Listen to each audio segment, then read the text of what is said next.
বাংলাদেশ নিয়ে এখন আপনারা কি করবেন সেটা আপনাদের ব্যাপার, আমরা মাইফুত এই বিষয়ে জানি না, এটা শুনছেন না মনে হয়?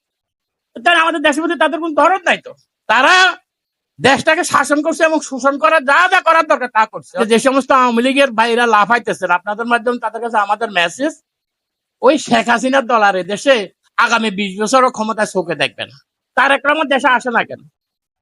আমরা তো বলতেছি যে শেখ হাসিনা এখন দেশে আসো না কেন, আসো, আসো মোকাবিলা করো, তুমি তো খুব পারদর্শী, আসো বাংলাদেশে এসে আইনের সাথে মোকাবিলা করো।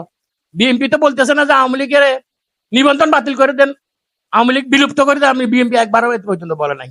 বিএনপির বক্তব্য হলো তারা অন্যায় করছে, অন্যায়ের জন্য আইন আছে, বিচারের আদালতে তারা যদি নির্দোষ প্রমাণ হয় তারা ভোট করবে। তার পরিবারের ছেলে খ্রিস্টান, মেয়ে খ্রিস্টান, দুটা বোনজি খ্রিস্টান বিয়ে করছে, বোনভূত খ্রিস্টান বিয়ে করছে, এটা এই দেশের মুসলমানদের দাবি করে, মুসলমান দাবি করে, তাদের কিছুই নেই।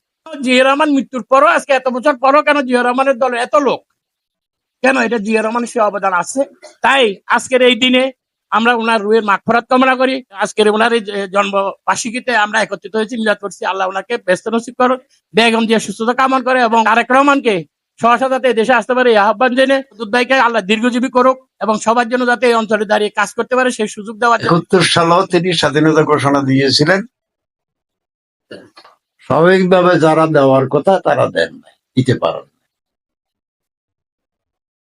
উনি দিয়েছিলেন এবং রণাঙ্গনে যুদ্ধ করেছেন।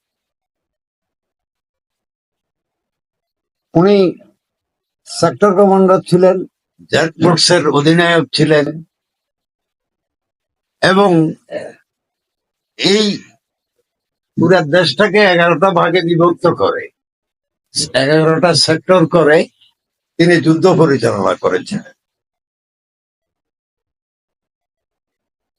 জিয়াউর রহমান সাহেব একজন বীর মুক্তিযোদ্ধা। তিনি শুধু যুদ্ধ করেন নাই, তিনি এদেশের মানুষের জন্য যা করেছেন এটা অতুলনীয়। দেশ স্বাধীন হওয়ার পরে উনি যেখানে প্রধান হওয়ার কথা ছিলেন, সেনাপ্রধান, তখনই আওয়ামী লীগ বুঝছে যে তাকে যদি সেনাপ্রধান করা হয়, বিশ্বাস করেন শেখ মুজিব সাহেব জিয়াউর রহমান সাহেবকে যদি বিশ্বাস করতেন তাহলে তাকেই সেনাপ্রধান করেন।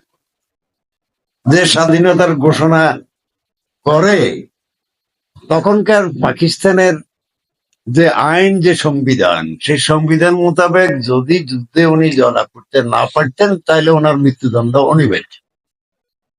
সেনাবাহিনীর মধ্যে তিনি রিভল্ট করাতে মানুষ মনে করলো সেনাবাহিনী আমাদের সাথে আছে।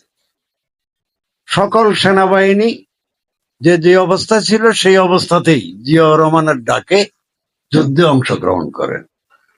ছাত্র জনতাও সেদিন যুদ্ধে অংশগ্রহণ করেন যে আমাদের সাথে সেনাবাহিনী আছে।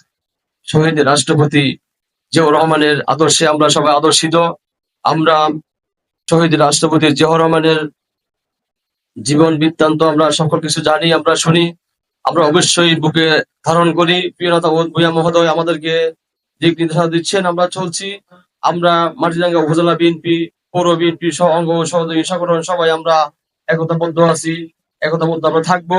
আমরা সবাই মিলেমিশে কাজ করবো।